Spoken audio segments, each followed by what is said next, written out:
ये बताओ कि इस देश के भीतर क्या हो रहा है? क्यों हर मिनट किसी महिला के साथ अत्याचार हो रहा है? क्यों हर मिनट किसी दलित के साथ अत्याचार हो रहा है? क्यों हर मिनट इस देश के पिछड़े और अति पिछड़ों का अधिकार छीना जा रहा है? क्यों हर मिनट इस देश के भीतर किसान आत्महत्या कर रहे हैं? क्यों इस देश के भीतर हर मिनट कोई जवान आत्महत्या कर रहा है? इस सवाल का जवाब तुमको देना पड़ेगा। तुमको जितनी ताकत लगानी है अपनी झूठ की ताकत लगा लो, लेकिन याद रखना, बादल कितना भी घना क्यों ना हो, सूरज को चमकने से रोक नहीं सकता है। सूरज चमकेगा, वो सूरज चमकेगा, आफताब चमकेगा, उसको तुम रोक नहीं सकते। इस बात को याद रखना। और इस देश में सबसे बड़ा संकट ये है कि सत्ता सुरक्षित हाथों में नहीं है, सत्ता मूर्खों और दलालों के हाथों में है। इसीलिए देश को यदि बचाना है तो देश की जनता को यह संकल्प लेना पड़ेगा। और संकल्प ये है कि हमको वैज्ञानिक आधार पर चीजों को करना पड़ेगा। क्यों हम कि बताइए क्या स्थिति है देश में? तीर्थ करने के लिए जाएं, कुंभ नहाने के लिए जाएं तो वहां सुरक्षित नहीं है। क्रिकेट का जश्न मनाने के लिए जाएं तो वहां सुरक्षित नहीं है। ऐसा नहीं है कि हमारी सरकार है तो हम जिम्मेवारी नहीं लेंगे, उसकी भी जिम्मेवारी लेंगे। कुंभ नहाने जाएं वहां सुरक्षित नहीं, जश्न मनाने जाएं वहां सुरक्षित नहीं, ट्रेन में चढ़ें वहां सुरक्षित नहीं, सड़क से चलें वहां सुरक्षित नहीं, हवा में उड़ें वहां सुरक्षित नहीं, सीमा पे सुरक्षित नहीं, छुट्टी मनाने जाएं वहां सुरक्षित नहीं। तब भी कुछ गधे कहते हैं कि देश सुरक्षित हाथों में है। बताइए, पुल गिर जा रहा है, पुलिया गिर जा रहा है, आग लग जा रहा है, और देश के गृह मंत्री कहते हैं कि घटनाएं तो होती रहती हैं। तो घटनाएं जब होती हैं तो उसकी किसी की जिम्मेवारी होती है ना। आप जब कांग्रेस की सरकार होती है तो जिम्मेवारी तय करते हैं, कर्नाटक के चीफ मिनिस्टर का इस्तीफा मांगते हैं, और किस बेशर्मी से जाकर के कहते हैं कि घटनाएं तो होती रहती हैं। नियम अलग अलग होगा क्या? आप जब सरकार चलाएं तो एक नियम, और दूसरी पार्टी की सरकार चलाए तो दूसरा नियम। देश संविधान से चलेगा, न्याय से चलेगा, कानून से चलेगा कि मनमाने ढंग से चलेगा? इसी बात पे हमने एक बात कही, भयंकर गर्मी है, लगता है अब मानसून आएगा कि तब मानसून आएगा। पूर्णिमा बीत गया है, आषाढ़ चालू हो गया है, रोहिणी बरसी नहीं, पता नहीं अगरा बरसेगा कि नहीं बरसेगा। इतनी भयंकर गर्मी है जून में। तो हमने यही कहा कि एक तो जून की गर्मी, ऊपर से फर्जी डबल इंजन सरकार की बेशर्मी, दोनों कम होने का नाम नहीं लेंगे। और प्रश्न कर दीजिए तो आपके ऊपर आरोप प्रत्यारोप लगाए जाएंगे, कोई दिक्कत नहीं है। विपक्ष में है हम, आरोप आप हमारे ऊपर लगा रहे हैं। पता नहीं गंगा अब उल्टी बहेगी इस देश में। पहले विपक्ष सवाल पूछता था सरकार से, अब सरकार की जो मीडिया है वो सवाल पूछ रही है विपक्ष से। देश में सरकार चला रहे हैं मोदी जी 10 साल से, और यहाँ पे डबल इंजन की सरकार है 20 साल से। सवाल किससे पूछा जा रहा है? नेहरू जी से सवाल पूछा जा रहा है। पलायन रोको नौकरी दो यात्रा के दौरान जब हम चल रहे थे तो एक पत्रकार महोदय ने कहा कि कांग्रेस को नौकरी के बारे में बात करने का अधिकार नहीं है, तो क्या करें, हम लोग मंगल पे चले जाएं? इस देश की विपक्षी पार्टी, सबसे बड़ी विपक्षी पार्टी, जिसको देश की जनता ने वोट करके विपक्ष में बिठाया है, स्वीकार करते हैं इसको। जनता ने अगर आपको सत्ता में बिठाया है, हालांकि सवाल पूछ रहे हैं चुनाव आयोग से, अब मिर्ची किसको लग रहा है? भाजपा का। अरे देश के प्रतिपक्ष के नेता राहुल गांधी ने सवाल पूछा चुनाव आयोग से, अब मिर्ची किसको लग गया? भाजपा का। काहे भाई? जितना चुनाव आयोग आपका उतना चुनाव आयोग हमारा, जितना न्यायालय आपका उतना न्यायालय हमारा, जितनी सेना आपकी उतनी सेना हमारी, जितनी पुलिस आपकी उतनी पुलिस हमारी। आपको क्यों मिर्ची लग रहा है? दाल में काला नहीं है, पूरी की पूरी दाल ही काली है। फिर भी स्वीकार करते हैं कि आप प्रधानमंत्री हैं, 140 करोड़ लोगों के प्रधानमंत्री हैं, हमारे भी प्रधानमंत्री हैं आप। 10 साल से प्रधानमंत्री आप हैं। जो जनता आपको प्रधानमंत्री बनाई है, मान लेते हैं कि सब कुछ ईमानदारी सही होता है, चलिए आपकी ही बात, उसी जनता ने हमको भी तो विपक्ष में बिठाया है। हम चुने हुए विपक्ष हैं इस देश के, और सत्ता से सवाल पूछना हमारा काम है। संकट में सवाल नहीं पूछेंगे, संकट में सरकार के साथ खड़े रहेंगे। देश पे कोई संकट होगा तो सरकार के साथ खड़े रहेंगे, लेकिन जब संकट टलेगा तो सवाल तो पूछा जाएगा कि देश की सुरक्षा की जिम्मेवारी रक्षा मंत्री की, देश की सुरक्षा की जिम्मेवारी गृह मंत्री की, तो सवाल किससे पूछा जाएगा? सरकार चलाएं आप, 8,500 करोड़ का हवाई जहाज से उड़े आप, और सवाल पूछा जाएगा नेहरू जी से?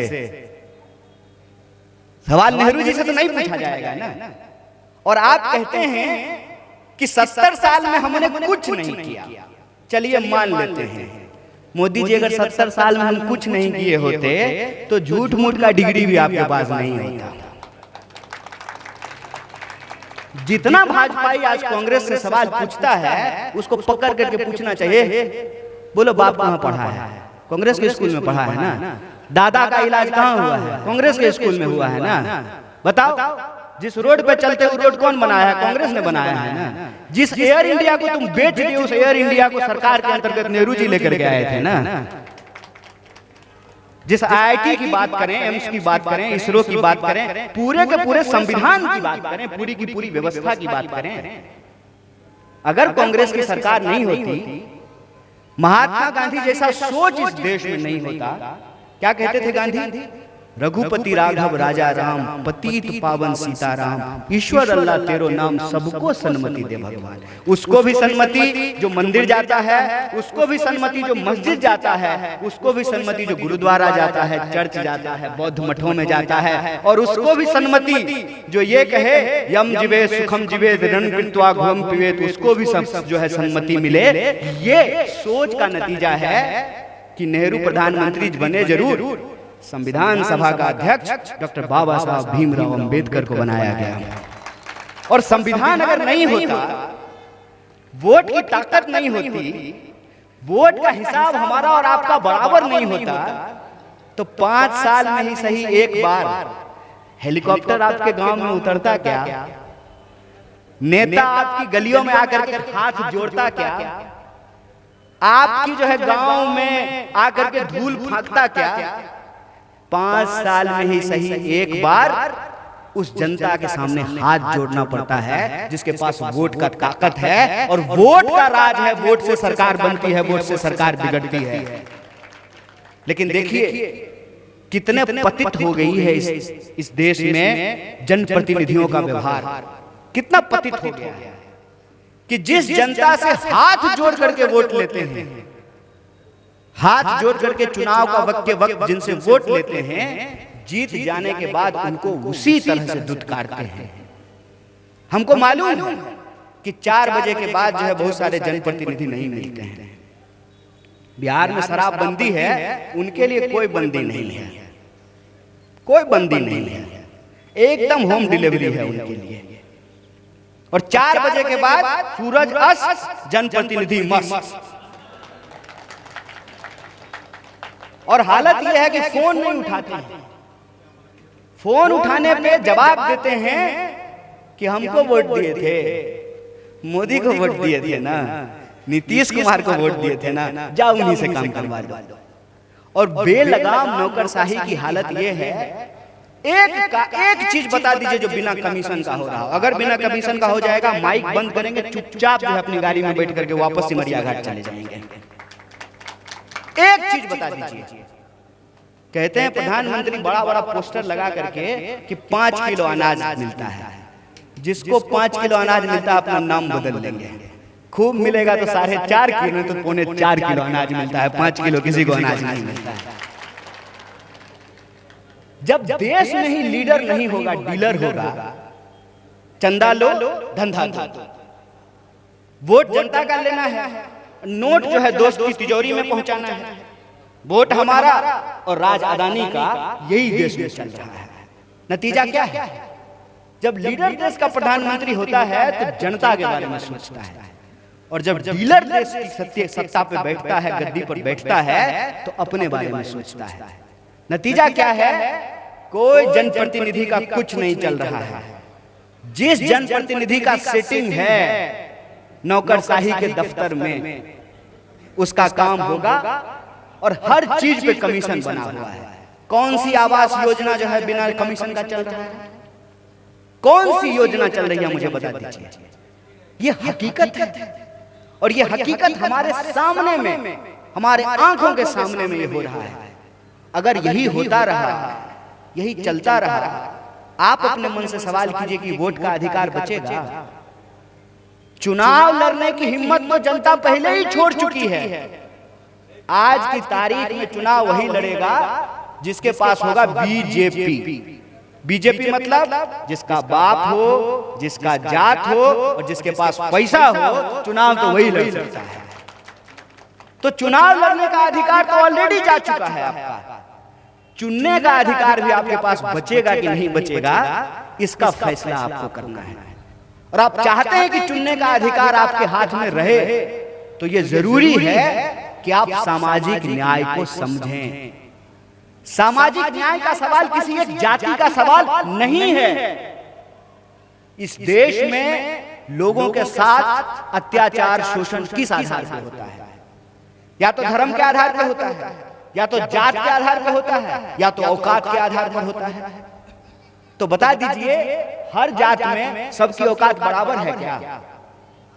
जब सबकी औकात बराबर नहीं है तो सबका सम्मान भी बराबर नहीं है, सबका अधिकार भी बराबर नहीं है, सबके साथ लोगों का व्यवहार भी बराबर नहीं है।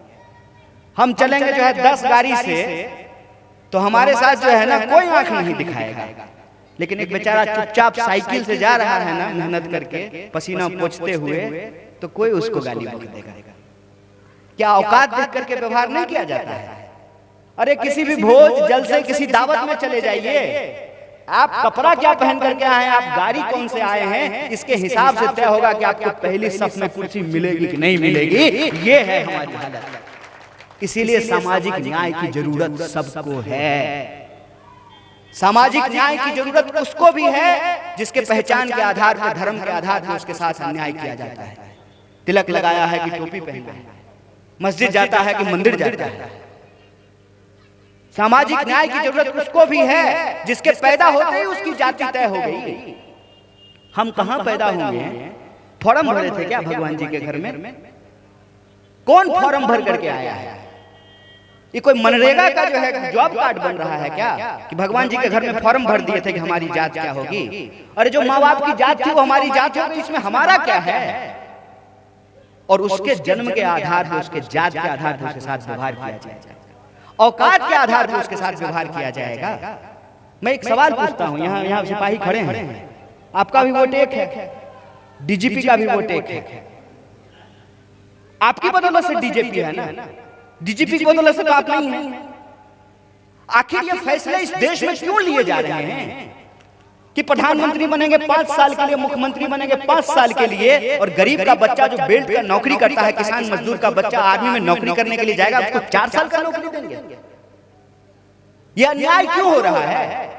एक बार विधायक हो गए, भले पूरा नहीं कीजिए, आपको भी पेंशन मिलेगा, और आप मर जाइएगा तो आपकी बीवी को भी पेंशन मिलेगा। काहे भाई?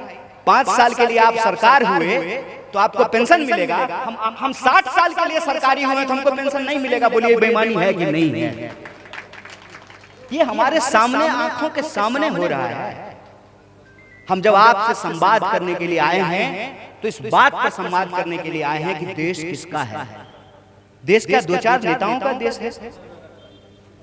एक प्रधानमंत्री, मुख्यमंत्री, राष्ट्रपति, 2-4 एमएलए एमपी का देश है क्या? इस देश में रहने वाले 140 करोड़ लोग जो गरीब गुरबा हैं, किसान हैं, मजदूर हैं, नौकरी करते हैं, बिजनेस करते हैं, मेहनत करते हैं, मजदूरी करते हैं, मीडिया में काम करते हैं, छोटा मोटा बिजनेस करते हैं, कैमरा चलाते हैं, प्लम्बिंग का काम करते हैं, हल चलाते हैं, ट्रैक्टर चलाते हैं, जो नल ठीक करते हैं, जो बिजली ठीक करते हैं, ये देश उनका भी है जितना इस देश के प्रधानमंत्री और राष्ट्रपति का। आखिर देश में अगर इनके अधिकार नहीं बचेंगे, देश के लोग नहीं बचेंगे, तो देश कैसे बचेगा? और प्रचार किया जाता है, क्या प्रचार किया गया है कि हम जापान से ज्यादा मजबूत अर्थव्यवस्था हो गया है। हाय रे बेशर्मी! अगर हम जापान से ज्यादा मजबूत अर्थव्यवस्था हो गए हैं तो जरा हमको सोच के बताइए ये 80 करोड़ लोग कौन है जो लाइन में लग करके 5 किलो अनाज ले रहे हैं? जरा इनको सोच करके बता दीजिए। जो लोग 5 किलो अनाज ले रहे हैं सरकारी दस्तावेज के हिसाब से वो गरीब हैं। तो आप कह रहे हैं कि आप 80 करोड़ गरीब लोगों को 5 किलो अनाज दे रहे हैं, दूसरी तरफ कह रहे हैं कि हम 5 ट्रिलियन की इकोनॉमी बना रहे हैं, और तीसरी तरफ इस देश का एक बेशरम पूंजीपति अपने बेटा के ब्याह में 5,000 करोड़ रुपया खर्च कर रहा है। बताइए हम कैसा देश बना रहे हैं? देश ऐसे चलेगा? अगर इस देश के लोग जिन्होंने हमको आजादी दिलाई यही सोच करके अगर इस देश बनाए होते, तो क्या आज आंगनबाड़ी में काम करने वाली का बेटा खड़ा होकर के इस देश के प्रधानमंत्री से सवाल कर रहा होता? क्या डालेंगे जेल में? है हिम्मत? आप अगर मेरी जात और मेरी औकात के हिसाब से मेरे साथ शोषण करेंगे, तो हम भी अपनी जात और अपनी औकात के हिसाब से आपको बता देंगे कि आप हमसे हैं, हम आपसे नहीं। इस बात को याद रखिएगा। क्या भारत है? भारत की धरती पर अगर तैमूर लंक का इतिहास है तो बलकरण का भी इतिहास है। इस बात को याद रखिएगा। इस बात को याद रखिएगा कि यह भारत है जहां राम प्रसाद बिस्मिल और अशफाकुल्लाह खान, एक पंडित और एक खान मिलकर के इस देश की आजादी के लिए जान दिया था। जो कहता था सरफरोशी की तमन्ना अब हमारे दिल में है, देखना है जोड़ कितना बाजू में कातिल में है। याद रखिएगा कि आपकी तमाम खरीदी हुई मीडिया, आपके तमाम ईडी और सीडी, आपको जितना जोर लगाना है लगा लीजिए, लेकिन अगर इस देश का गृह मंत्री ये कहेगा, परिवारवाद पे भाषण देगा, तो किसी चौक चौराहे पे खड़ा होकर के उसका गिरेबान पकड़ करके पूछेंगे कि अगर कांग्रेस परिवारवादी है तो तुम बताओ कि तुम्हारा बेटा बीसीसीआई का सेक्रेटरी कैसे बना है, कौन सा एग्जाम दे करके बना है? ये बताओ कि इस देश के भीतर क्या हो रहा है? क्यों हर मिनट किसी महिला के साथ अत्याचार हो रहा है? क्यों हर मिनट किसी दलित के साथ अत्याचार हो रहा है? क्यों हर मिनट इस देश के पिछड़े और अति पिछड़ों का अधिकार छीना जा रहा है? क्यों हर मिनट इस देश के भीतर किसान आत्महत्या कर रहे हैं? क्यों इस देश के भीतर हर मिनट कोई जवान आत्महत्या कर रहा है? इस सवाल का जवाब तुमको देना पड़ेगा। तुमको जितनी ताकत लगानी है अपनी झूठ की ताकत लगा लो, लेकिन याद रखना, बादल कितना भी घना क्यों ना हो, सूरज को चमकने से रोक नहीं सकता है। सूरज चमकेगा, वो सूरज चमकेगा, आफताब चमकेगा, उसको तुम रोक नहीं सकते। इस बात को याद रखना। आज हमारे देश की स्थिति यह है कि जो सच बोले उसको ये बदनाम करने की कोशिश करते हैं। क्यों राहुल गांधी को ये उल्टा पुल्टा बोलते हैं? करोड़ों रुपया खर्च किया है उस आदमी का चरित्र बिगाड़ने के लिए। क्यों? क्योंकि उनके द्वारा उठाए गए सवाल का जवाब इनके पास नहीं है। याद कीजिए राहुल गांधी ने क्या कहा था। राहुल गांधी ने कहा था कि ये गलत जीएसटी लागू करेंगे, इससे देश के जो छोटे व्यापारी हैं, जो छोटे दुकानदार हैं, जो छोटे उद्योग धंधे करने वाले लोग हैं, वो तबाह हो जाएंगे। राहुल गांधी की बात नहीं सुनी।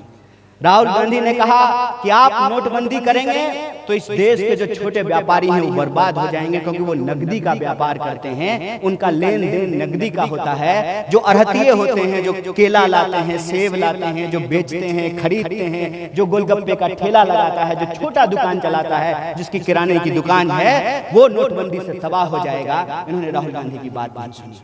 राहुल गांधी ने कोरोना से ठीक पहले कहा कि आप तैयारी कीजिए, ताली बजाने थाली बजाने से कोरोना नहीं जाएगा, कोरोना की आपको व्यवस्था करनी पड़ेगी, अस्पताल ठीक करना पड़ेगा, ऑक्सीजन सिलेंडर की व्यवस्था करनी पड़ेगी। राहुल गांधी की बात नहीं सुनी। राहुल गांधी ने कहा कि आप चीन से सावधान हो जाइए, अगर चीन और पाकिस्तान मिल जाएगा तो ये हमारे लिए अच्छा नहीं है, इस दोनों को अलग करके रखना जरूरी है। और ये भारत की ताकत है कि हम अपने सवाल में किसी को भी टांग अड़ाने नहीं देते हैं। देखिए कि कहते हैं कि दुनिया में डंका बज रहा है, ट्रंप का एक फोन आता है, जी सर यस सर करना शुरू कर देते हैं। राहुल गांधी ने कहा था कि हमारे देश के ऊपर एक बहुत बड़ा संकट आने वाला है, दुनिया बदल रही है, मोबाइल का जमाना आया है, ड्रोन का जमाना आया है, इंजन बदल रहा है, अब पेट्रोल डीजल से गाड़ियां नहीं चलेगी, ईवी आएगा, इलेक्ट्रिक इंजन होगा। इस बदलती हुई दुनिया में हमको ताकत बनकर के यदि उभरना है तो अपनी नीतियों को बदलना पड़ेगा। इन्होंने हमारी बात नहीं सुनी, इन्होंने राहुल गांधी की बात नहीं सुनी। कोई आदमी जो सच कहता है, सही कहता है, ये उसे उल्लू बनाने का प्रयास करते हैं। लेकिन क्या है ना, हम भी मिथिला के लोग और मैथिली में एक बात कही जाती है, खाया हुआ देह और नहाया हुआ देह छूटता नहीं है। जितना भी आप मूर्खता को जो है ढक दीजिए, मूर्खता एक दिन जो है ना छप्पड़ फाड़ करके बाहर निकल आएगी। और इस देश में सबसे बड़ा संकट ये है कि सत्ता सुरक्षित हाथों में नहीं है, सत्ता मूर्खों और दलालों के हाथों में है। इसीलिए देश को यदि बचाना है तो देश की जनता को यह संकल्प लेना पड़ेगा, और संकल्प यह है कि हमको वैज्ञानिक आधार पर चीजों को करना पड़ेगा।